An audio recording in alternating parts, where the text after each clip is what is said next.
right, everybody, it is 1 o'clock, and the answer to the question, is now a good time to buy a house, or should you wait? Conversely, is it a good time to sell a house into the market since the market has gone up, up, and up?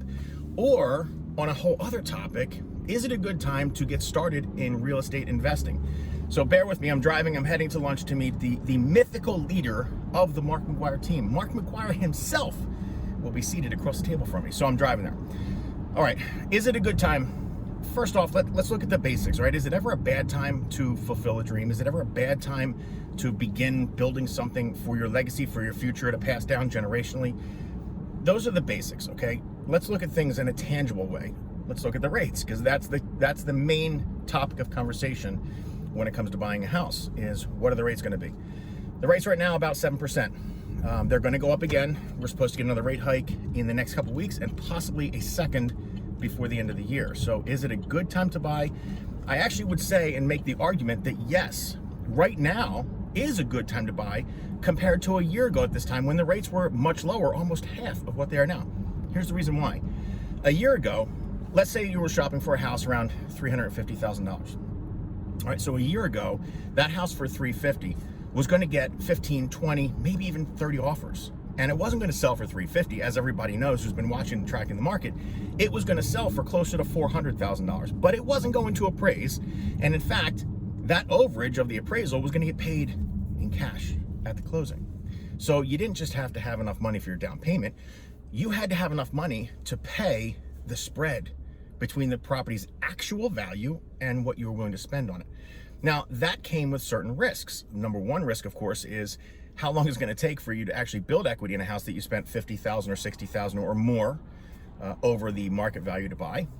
Number two risk, those houses were being sold without any kind of inspections most of the time. I would say 9 out of 10 houses, at least in my market, I can only talk about my market, so bear with me when I say this.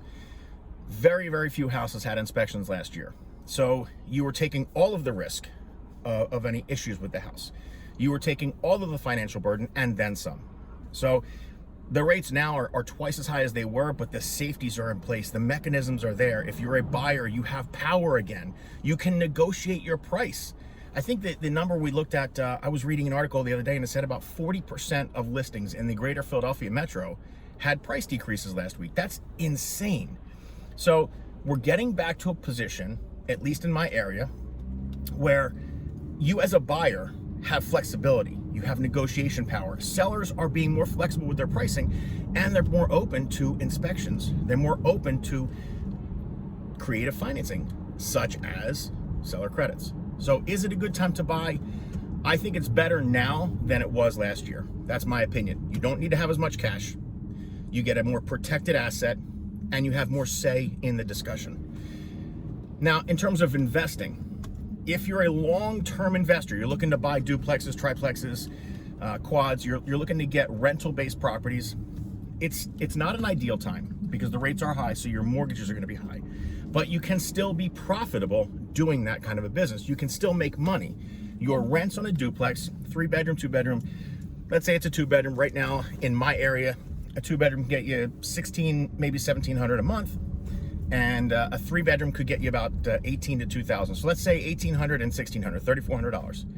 And let's say that the duplex costs you about 400,000. Your mortgage will probably be in the 2,600 range, roughly, whereas your rental income would be about 3,400. So it is still a net positive.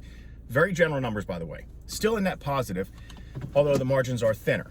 So you really have to treat your tenants well so that you don't have a lot of churn every year. Now, should you sell your house into the market? I don't think so. Yes, we are going to see a slowdown in the amount of equity that you're going to build for the next 2, maybe 4 or 5 years. But what always happens, and traditionally, if you look at the waves, always does happen, is as things go up and they come down, they go back up again. Just like the ocean waves keep rolling in, so too does home equity. So hold on to the house unless you need to sell to capture that equity. But if you don't have to sell, hang on to it a little while longer. I think you're going to see really good things over the next 2 to 5 years. So if you guys have any other questions, feel free to drop me a line anytime. I will be answering more questions Probably next week, early next week, we're coming into, it's Tuesday now. I've got 2 more videos planned that I have to fill out and finish editing. So more cool stuff for you next week. But feel free to shoot a question down below or email me anytime. Thanks for watching, everybody. See ya.